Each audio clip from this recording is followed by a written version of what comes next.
ശരത്, അഫാൻ വിഷയമാണ് സംസാരിക്കേണ്ടെന്ന് തോന്നുന്നു. കാരണം അഫാൻ എന്ന് പറയുന്ന ആൾ വെഞ്ഞാറമൂട് ഒരു കൂട്ടക്കൊലപാതകത്തിന്റെ പൂർണ്ണ ഉത്തരവാദിത്തമുള്ള ഒരു വ്യക്തിയാണെങ്കിൽ പോലും അഫാൻ എന്ന് പറയുന്ന വ്യക്തി കഴിഞ്ഞ ദിവസം അതീവ സുരക്ഷയുള്ള ജയിലിൽ ആത്മഹത്യക്ക് ശ്രമിക്കുന്നു. ഇതൊരു സുരക്ഷാ വീഴ്ചയല്ലെന്ന് ജയിൽ സൂപ്രണ്ടിന്റെ റിപ്പോർട്ട് വന്നാൽ പോലും ഇതൊരു സുരക്ഷാ വീഴ്ചയാണെന്നും അതിൽ ഒരു മൗനസമ്മതം സിസ്റ്റത്തിന് ഉണ്ടായിരുന്നു എന്നുള്ളതും ആണ് എനിക്ക് ബോധ്യപ്പെടുന്ന കാര്യം.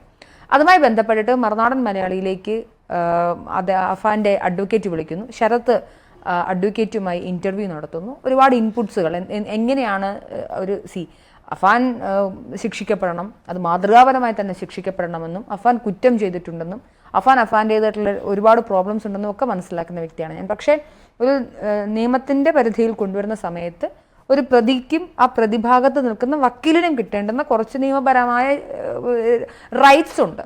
അത് വയലേറ്റ് ചെയ്യപ്പെടുന്നു എന്നുള്ള വലിയൊരു ക്ലെയിം അഡ്വക്കേറ്റ് വെക്കുന്നുണ്ട്. എന്തൊക്കെ പറഞ്ഞു കഴിഞ്ഞാലും അഫാന്റെ ആരോഗ്യനിലയിൽ യാതൊരുവിധ പുരോഗതിയില്ല എന്നാണ് മനസ്സിലാക്കുന്നത്. ഇവിടെ അഫാന് സംഭവിച്ചത് അഡ്വക്കേറ്റ് പറയുന്നതനുസരിച്ച് വലിയ ദുരൂഹതകളുണ്ടെന്നാണ് പറയപ്പെടുന്നത്. മാത്രമല്ല ഒരു ജയിലിൽ പാലിക്കേണ്ട കുറച്ച് രീതികൾ, അപ്പോൾ പ്രത്യേകിച്ച് അതീവ സുരക്ഷാ സെല്ലുകൾ പാലിക്കേണ്ട രീതികളുണ്ട്. എങ്ങനെ അഫാൻ ഇത്ര ഉയരത്തിൽ കയറി അതിനകത്ത് ഹാങ്ങിങ്ങിന് പറ്റിയ രീതിയിലുള്ള ഒരു സാഹചര്യം ഉണ്ടായി, അത് തന്നെ വലിയൊരു വീഴ്ചയാണ് ജയിലിൽ സംബന്ധിച്ചിടത്തോളം. ഞാൻ വീണ്ടും പറയുന്നു, അഫാനെ അതിനകത്ത് ന്യായീകരിക്കുകയില്ല, പക്ഷെ കുറച്ച് കാര്യങ്ങളുണ്ട് ജയിലിൽ പാലിക്കേണ്ട രീതികൾ, അപ്പൊ അത് അവിടെ ഇല്ല. അപ്പോൾ അങ്ങനെ വരുമ്പോഴത്തേക്കും സ്വാഭാവികമായിട്ടും അവിടെ നേരത്തെ പറയുക പോലെ തന്നെ ഗുരുതര വീഴ്ച ജയിൽ വകുപ്പിന്റെ ഭാഗത്ത് നിന്ന് ഉണ്ടായി എന്ന് വേണമെങ്കിൽ പറയാം.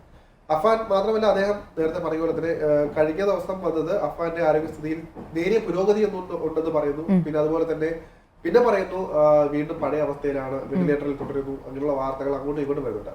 കേരളീയ സമൂഹം എന്താണ് കേൾക്കാൻ ആഗ്രഹിക്കുന്നത് നമുക്ക് വ്യക്തമായിട്ടറിയാം. അഫാൻ ചെയ്യുന്നത് തീർത്തും നമുക്ക് ന്യായീകരിക്കാൻ പറ്റാത്തൊരു കാര്യമാണ്. മാത്രമല്ല കേരളം കേട്ടാൽ അറയ്ക്കുന്ന തരത്തിലുള്ള കൊലകളാണ് ചെയ്തത്. അതുകൊണ്ട് തന്നെ നിയമത്തിന്റെ സഹായത്തിൽ ഏറ്റവും വലിയ ശിക്ഷ, അതായത് നിയമം അനുശാസിക്കുന്ന ഏറ്റവും വലിയ ശിക്ഷയാണ് അഫാന് കിട്ടേണ്ടതെന്നും വിശ്വസിക്കുന്നുണ്ട്.